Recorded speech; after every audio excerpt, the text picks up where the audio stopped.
this is how I went from boy obsessed to self-obsessed. I'm in the middle of cooking, so I hope you can't hear me.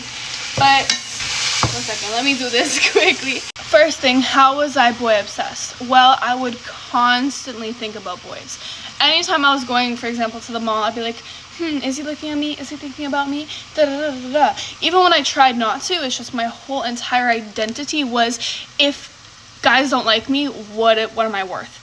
And that's how deep-rooted some trauma was for me.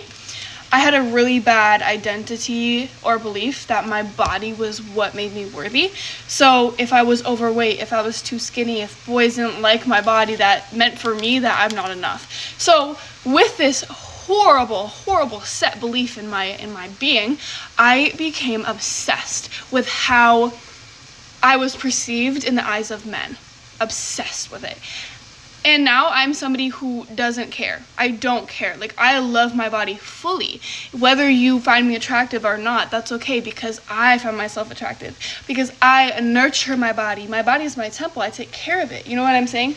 I became somebody who was severely focused on how other people perceive me, to somebody now who is really only focused on how I perceive me, how God views me, and I know my identity in Christ. So, that being said, this is how I went from crazy boy obsessed to self-obsessed. First thing I did was really understanding my worth, and this took a lot of time, a lot of lessons, I'll say, and it stemmed from a lot of things, such as like affirmations and journaling, and realizing that my worth was tied to how boys saw me. My worth was tied to how much I was hustling. And then when I got to see this on paper, because I journaled a lot, I had the ability to rewire those beliefs. And so anytime I'd go out and I would notice my thoughts being, is he looking at me? Is he looking at me?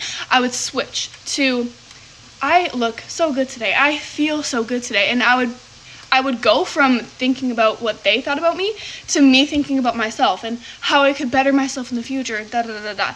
And this was from productivity as well. I would think, I'm not being productive right now, da da da, and I'd switch that belief to, what can I do to feel good, to feel safe in my body right now, and move from productivity when my body felt like it. But also, it's a hard line there, because you don't want to always focus on what your body feels. You do want to have that discipline.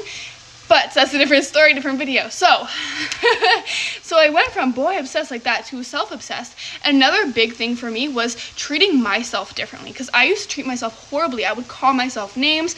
I would consume really bad social media, food, all of these things. And so I feel like when you set the standard for yourself, why would you lower your standard for somebody else to treat you a certain way when you yourself treat yourself really well? So that is a big thing for me. Like, 1 second.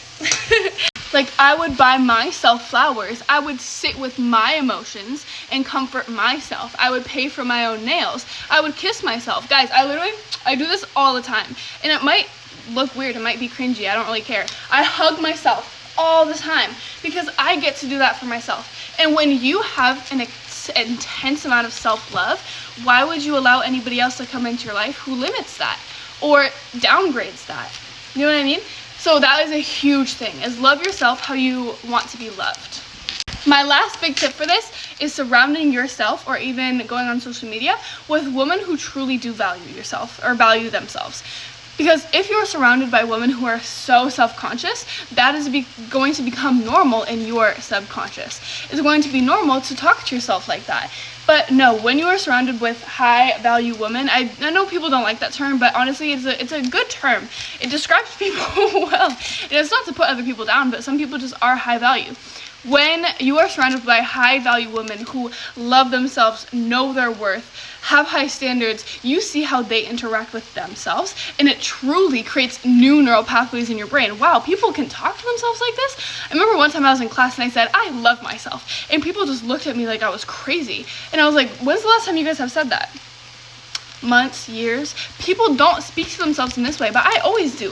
Alexis, you are so gorgeous. Alexis, I'm so proud of you. You're doing so good. You're doing amazing. Oh my God, you're so sexy. I love you. This is literally how I speak to myself. And people who get triggered by it, like, I love you. Do some inner work, please. Please, you have to be your biggest cheerleader, always.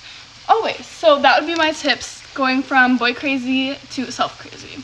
Mwah.